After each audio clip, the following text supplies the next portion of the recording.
ये साथियों, हमारे समाज में आस्था की बहुत महिमा है, लेकिन जब वही आस्था अंधी हो जाती है, अंधविश्वास बन जाती है। आज मैं आपके साथ कुछ विचार और छोटी छोटी कहानियां बांटूंगा जो हमें इस अंधकार से बाहर निकलने की प्रेरणा देंगी। कहा गया है, ज्ञान का दीपक जहां जलता है, अंधविश्वास का अंधेरा गायब हो जाता है। कल्पना कीजिए, अगर घर में अंधेरा हो और हम चप्पलों से भूतों को भगाने लगें, क्या रोशनी आएगी? नहीं। लेकिन अगर एक दिया जलाएंगे तो अंधेरा अपने आप चला जाएगा। अंधविश्वास है कि अगर पूजा में तेल कम हो जाए तो भगवान नाराज हो जाएंगे। दोनों में अंतर समझना जरूरी है। गांव में एक बच्चा हर बार पूछता था, अम्मा ये बिल्ली रास्ता काट दे तो क्यों रुकते हैं? पहले लोग उसे डांटते थे, पर एक दिन उसने साबित किया कि बिल्ली के कटने से कोई दुर्घटना नहीं होती। उस दिन से गांव बदलने लगा। सवाल ही बदलाव की शुरुआत है। आस्था इंसान को ऊपर उठाती है। आस्था है सुबह उठकर सूर्य को प्रणाम करना, क्योंकि सूर्य जीवन देता है। अंधविश्वास हमें सिर्फ कर्महीन बनाता है, लेकिन करुणा हमें ईश्वर के करीब ले जाती है।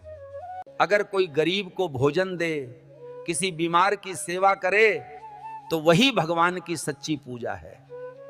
अंधविश्वास डर से पैदा होता है और शिक्षा से समाप्त होता है।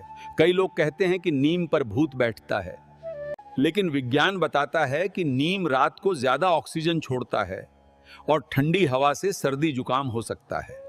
भूत नहीं, प्रकृति का नियम है। ज्ञान मिलते ही डर भाग जाता है। सच्ची पूजा ईश्वर की नहीं, सत्य और विवेक की रक्षा करना है। एक गांव में बारिश न होने पर लोग तांत्रिक के पास गए।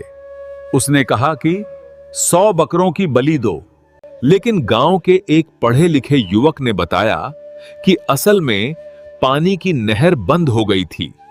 जैसे ही नहर खुली, खेत हरे हो गए। शिक्षा ने अंधविश्वास का ताला खोल दिया। अंधविश्वास का बोझ उठाने वाला व्यक्ति प्रगति की दौड़ में पीछे रह जाता है। आज जो देश विज्ञान और तकनीक को अपनाते हैं, वही आगे बढ़ रहे हैं। जो अंधविश्वास में फंसे रहते हैं, वे पीछे रह गए हैं। हमें यह तय करना है कि हम किस रास्ते पर जाना चाहते हैं। प्रिय साथियों, अंधविश्वास उतना ही खतरनाक है जितना शरीर में जहर। आस्था रखिए, लेकिन आंखें बंद मत कीजिए। भगवान पर विश्वास कीजिए, लेकिन विवेक को कभी मत खोइए। याद रखिए, भय और लालच अंधविश्वास की जड़ हैं और ज्ञान उसका अंत है।